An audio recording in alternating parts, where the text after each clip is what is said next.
আমাদের সংখ্যা কম থাকার জন্য আমাদেরকে গান্ধী মূর্তির পাদদেশ থেকে বাধ্য হতে হলো ওয়াই চ্যানেলে ফিরে যেতে। এরপরেও আপনারা বলবেন যে আবার ওয়াই চ্যানেল বলবেন, আমি জানি বলবেন। আপনারা কতজন পিটিশনার আছেন ভুলে গেছি আমি, প্রায় কতজন, 19,000 জন, তাই না? তার মধ্যে 100 জন এখানে উপস্থিত নেই, বাধ্য হয়ে উঠে আসতে হলো। ম্যাডামরা সবাই সবার চাকরি চলে গেছে, দায় হচ্ছে আমাদের। ম্যাডামরা সবাই এখানে আছে, আর স্যারেরা বাড়িতে বসে থাকুন, বসে থাকলে সব হয়ে যাবে।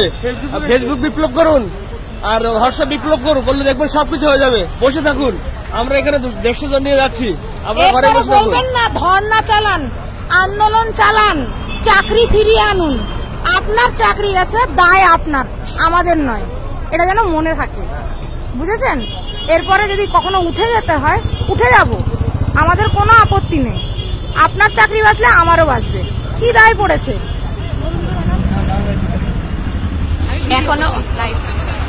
এখনো সময় আছে, প্রত্যেককে আসার জন্য বলছি, নইলে পরে আমরা আজকে যেই পরিস্থিতিতে এসেছি আমাদের প্রত্যেকেরই পিঠ ঠেকে গেছে।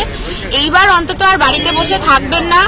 আর আপনি যদি নিজে অ্যাকশন না নেন তাহলে পরে অন্য যারা করছে তাদেরকে হচ্ছে বিরূপ মন্তব্য করবেন না, সেটা মানায় না। বলো, ভিডিও করছি, পোস্ট করব।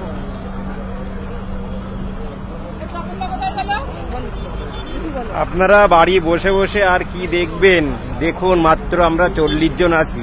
শুধু তো বাড়ি বসে বসে শুধুমাত্র আইনি পরামর্শ দেবেন? বাড়ি বসে না থেকে ওয়াই চ্যানেলে চলে আসুন, তাহলে আন্দোলনটা আরো তীব্রতর করা যাবে। ঠিক আছে, চলুন।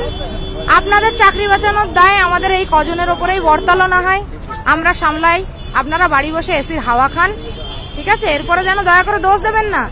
আপনারা কেন আসলেন, আপনারা কেন থাকলেন না ওখানে, কেন পুলিশকে বললেন না আমরা এখানে ছাড়বো না, এটা যেন বলবেন না।